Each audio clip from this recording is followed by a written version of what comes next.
ஸ்ரீ பெரியவா சரணம். தெய்வத்தின் குரல். முதலாம் பாகம். விநாயகர்.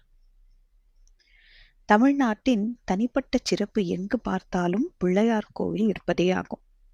கோவில் என்று பெயர் வைத்து விமானமும் கூரையும் போட்டு கட்டிடம் எழுப்ப வேண்டும் என்பது கூட இல்லாமல் அரச மரத்தடிகளிலே கூட வானம் பார்க்க அமர்ந்திருக்கும் சுவாமி நமது பிள்ளையார்.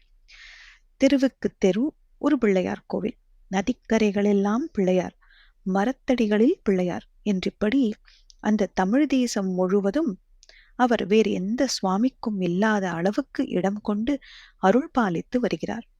அவரை பிள்ளையார் என்றே அன்போடு கூறுவது நம் தமிழ்நாட்டுக்கே உரிய வழக்கம். சர்வலோக மாதா பிதாக்களாகிய பார்வதி பரமேஸ்வரர்களின் ஜேஷ்ட புத்திரர் அவர். பிள்ளை என்றால் அவரைத்தான் முதலில் சொல்ல வேண்டும். வெறுமே பிள்ளை என்று சொல்லக்கூடாது என்பதால் மரியாதையாக பிள்ளையார் என்று சொல்வது தமிழ்நாட்டு சிறப்பு. குமாரன் என்றால் பிள்ளை என்றே அர்த்தம். பாரத தேசம் முழுவதிலும் குமாரன், குமாரசுவாமி என்றால் பார்வதி பரமேஸ்வரர்களின் இளைய பிள்ளையாகிய சுப்பிரமணியரையே குறிப்பிடும். தமிழிலும் குமரக்கடவுள் என்கிறோம், ஆனால் அவரை குமரனார் என்பதில்லை, குமரன் என்றுதான் சொல்வார்கள். மூத்த பிள்ளைக்கே மரியாதை தோன்ற பிள்ளையார் என்று பெயர் தந்திருக்கிறோம். முதல் பிள்ளை இவர், குழந்தை சுவாமி. ஆனாலும் இவரே எல்லாவற்றிற்கும் ஆதியில் இருந்தவர். பிரணவம்தான் எல்லாவற்றிற்கும் முதல். பிரணவத்திலிருந்துதான் சகல பிரபஞ்சமும் ஜீவராசிகளும் தோன்றின.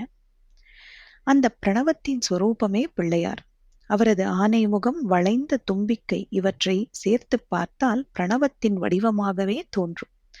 குழந்தையாக இருந்து கொண்டே ஆதி முதலின் தோற்றமாக இருக்கிற பிள்ளையார் குழந்தை போல் தோன்றினாலும் பக்தர்களை ஒரேடியாக கைதூக்கி உயர்த்தி விடுவதிலும் முதல்வராக இருக்கிறார். ஔவை பாட்டி ஒருத்தியின் உதாரணமே போதும். ஔவையார் பெரிய கணபதி உபாசகி. பிரணவஸ்வரூபியான விநாயகரை புருவ மத்தியில் தியானித்துக் கொண்டு ஔவையார் யோக சாஸ்திரம் முழுவதையும் அடக்கியதான விநாயகர் அகவலை பாடியிருக்கிறாள். அதை பாராயணம் செய்தால் பரமஞானம் உண்டாகும். இந்த ஔவையாரை பற்றி ஒரு கதை உண்டு. சுந்தரமூர்த்தி சுவாமிகளும் சேரமான் பெருமாள் நாயனாரும் கைலாசத்துக்கு புறப்பட்டார்கள். அவர்கள் ஔவையாரையும் உடன் அழைத்து போக எண்ணினார்கள். அப்போது ஔவை விக்னேஸ்வரருக்கு பூஜை பண்ணி கொண்டிருந்தாள். சீக்கிரம் பூஜை முடித்து தங்களோடு கைலாசத்துக்கு வருமாறு சுந்தரமூர்த்தியும் சேரமானும் அவளை அவசரப்படுத்தி அழைத்தார்கள். அவளோ, நீங்கள் போகிறபடி போங்கள், உங்களுக்காக நான் என் பூஜையை வேகப்படுத்த மாட்டேன், விநாயக பூஜையே எனக்கு கைலாசம் என்று சொல்லிவிட்டாள். அவர்கள் அப்படியே கிளம்பிவிட்டார்கள். ஔவை சாங்கோபாங்கமாக பூஜை செய்து முடித்தாள். முடிவில் பிள்ளையார் பிரசன்னமாகி அவளை அப்படியே தம் துதிக்கையால் தூக்கி ஒரே வீச்சில் கைலாசத்தில் கொண்டு சேர்த்து விட்டார்.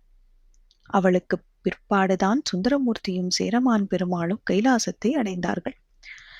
அங்கே சேரமான் பெருமாள் திருக்கைலாய ஞான உலாவை பாடினார். இதை அருணகிரிநாதர் திருப்புகழில் ஆதரம் பயில் ஆருரர் தோழமை சேர்தல் கொண்டவரோடே முனாளினில் ஆடல் வெம்பரி மீதேறி மா கைலையிலேகி ஆதி அந்த உலா ஆசுபாடிய சேரர் என்பதில் சொல்லாமல் சொல்கிறார். அப்படிப்பட்ட சேரர் ஆண்ட கொங்கு தேசத்தில் உள்ள பழனியில் இருக்கிற பெருமாளே என்று பழனி ஆண்டவனை பாடுகிறார்.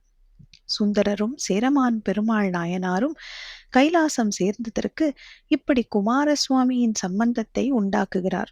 மூத்த குமாரனான பிள்ளையாருக்கோ ஏற்கனவே அந்த சம்பவத்தில் சம்பந்தம் இருக்கிறது. இந்த இரண்டு பேருக்கும் முன்னதாக ஒரு சொடக்கு போடுகிற நாழிகைக்குள் அவர் ஔவை பாட்டியை கைலாசத்தில் சேர்த்து விட்டார். பெரிய அனுகிரகத்தை அனாயாசமாக செய்கிற சுவாமி விக்னேஸ்வரர்.